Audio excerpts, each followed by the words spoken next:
There's an old saying that with great power comes a lot of fun, and when video games give you the opportunity to play as a character who will sweep all before them, you start to wonder how you ended up in such a position of commanding authority.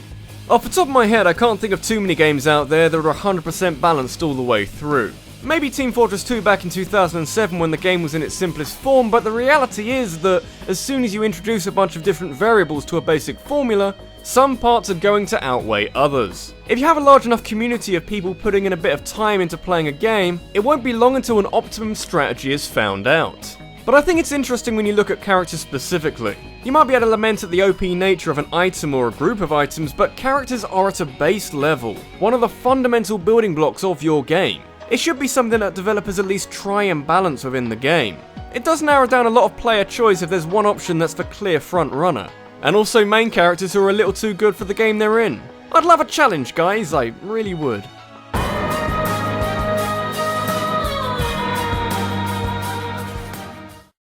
Out of all types of people, I think it's fair to say that superheroes are just a tad overpowered. I mean, you can give someone laser vision and super strength, but you're never balancing that, it's just never gonna happen.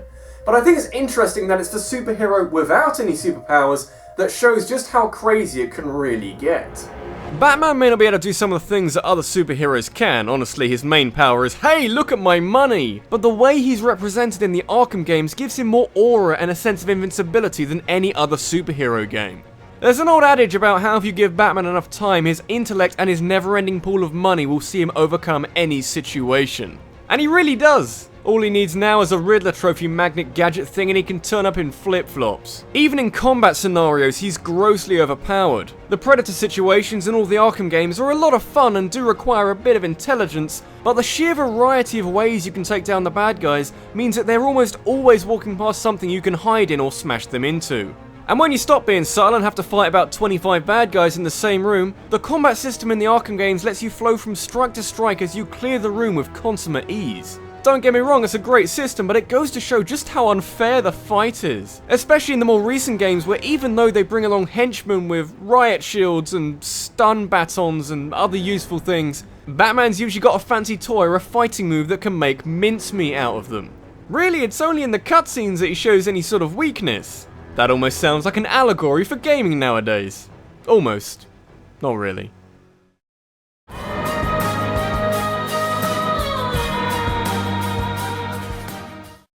When you start building a gaming franchise based around an open-world action-adventure game with a huge sandbox city to explore and civilians to brutally murder with guns, you inadvertently put yourself in the firing line of Grand Theft Auto. Let's face it doesn't matter how good your game is, it's gonna struggle to win a fight against GTA's megabucks, iconic status as a magnet for controversy, and its rampant marketing. And at some point after GTA 4 came out, going for more gritty realism than anything else, Saints Row realised this and became kinda stupid. And this reached a spectacular peak with Saints Row 4. In Saints Row 4, you spend a brief period of time basking in the fame of being a great gang leader who apparently is also the President of the US, before aliens arrive and attack and abduct you and force you to live in a simulation of a regular Saints Row game. But because the aliens have no antivirus software or use Windows 95 or something, you're given godly superpowers. Of course you are. I imagine this is what Oculus Rift is going to become eventually. You're placed in a virtual reconstruction of the overworld from the third game, but when you can leap over buildings, run at supersonic speed, and summon fire from your fingertips, the game kind of doesn't know what to do with you. They throw some aliens at you in an attempt to keep you quiet, but even the part of the game that is trying to be reasonably serious gets swamped by your god powers. It's a rare example of the base level of game design being something that the game is struggling to keep up with. Usually you'd have to get really good at a game before it started to sweat nervously. In a situation like this, you'd imagine that Saints Row 4 would be able to foresee its protagonist becoming this absurdly powerful. It's still fun though, in a strangely cathartic, fuck you random civilian, someone made me a god for some reason kind of way. I guess a game had to do it eventually.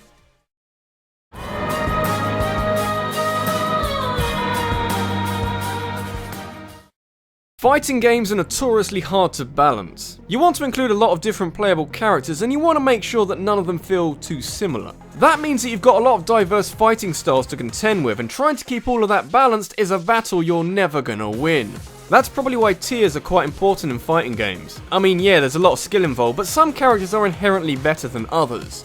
Like Meta Knight from Super Smash Bros. Brawl, who's basically better than everybody. I imagine in the 9 years since the release of the first Smash Bros. Game that HAL Labs, who also do some work with the Kirby games, would have worked out the best way of implementing another Kirby character into Smash Bros. Brawl. It's a blessing that we got 2 villains to go with the main character, but at what cost? A character who has multiple jumps like Kirby, but also has another 3 different ways to recover if you do send him flying.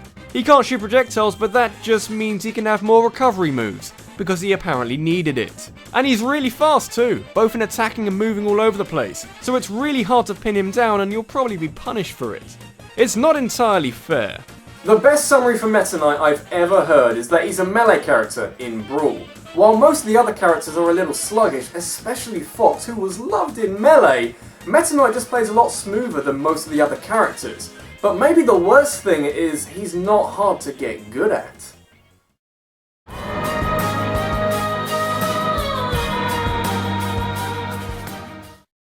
I'd say there's a limit to how much you can expect a game to carry over when it's based off a film. I mean, you want to carry some sort of resemblance to the source material, especially since the people who might want to play the game are usually the same people who have seen the film. And for the most part, Goldeneye 007 on the N64 does a pretty good job of following the plot of the film. With a name that big, it'd be a risk not to.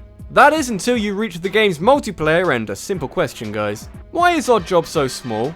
Oddjob is a character from the movie Goldfinger, where he's a henchman to the main bad guy and is characterized by his bowler hat shuriken, which can cut through basically anything.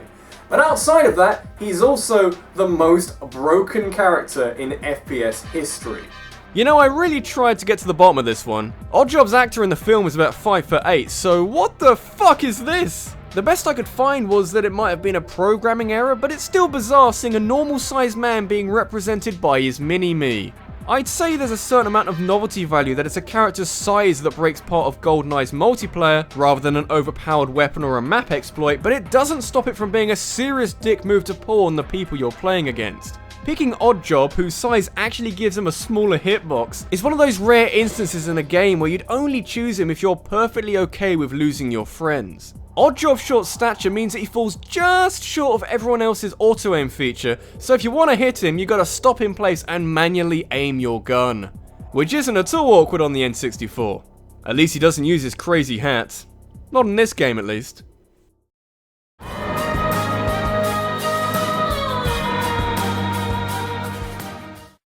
Mewtwo in the first generation of Pokemon was a sight to behold. It's a simple idea really, take the most overpowered type in the game and give it a tyrannical ruler, sweeping any challenges aside like fucking janitorial work. And yet I'm not thinking Mewtwo for this video, partly because Pokemon in those days was in its embryonic state with more glitches than the average AAA title at launch day, but mostly because Pokemon didn't learn its lesson about game balance 18 fucking years later. So let's talk about Mega Evolutions.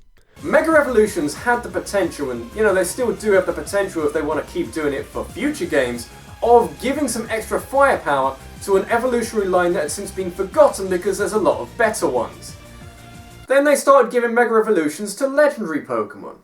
Is this a metaphor for capitalism, Game Freak? You steal the greater potential for weak Pokemon to become strong and give it to Pokemon who already make the metagame shake uncontrollably. It really does come down to a crapshoot trying to justify the Mega Legendaries with such insanely high base stats that it feels like some huge internal arms race, but Mega Rayquaza sits alone atop a throne of shattered dreams and Smogon professors as the rest of the world looks on in utter disbelief that this was a thing that was allowed to happen.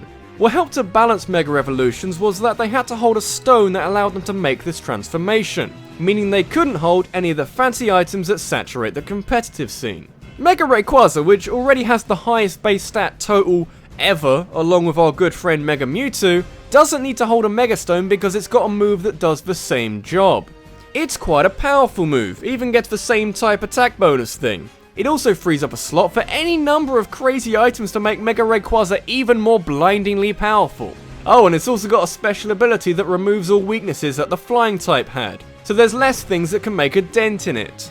It was deemed so overpowered that Smogon created a separate tier known as Anything Goes, though I think sit in the corner so we don't have to look at you anymore was also part of the naming process. Just think, someone at Game Freak looked at this and thought this was okay.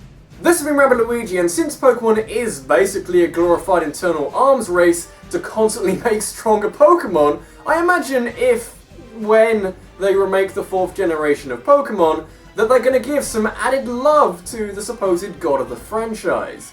You thought Mega Rayquaza was OP? Just wait till you get a load of Mega Arceus.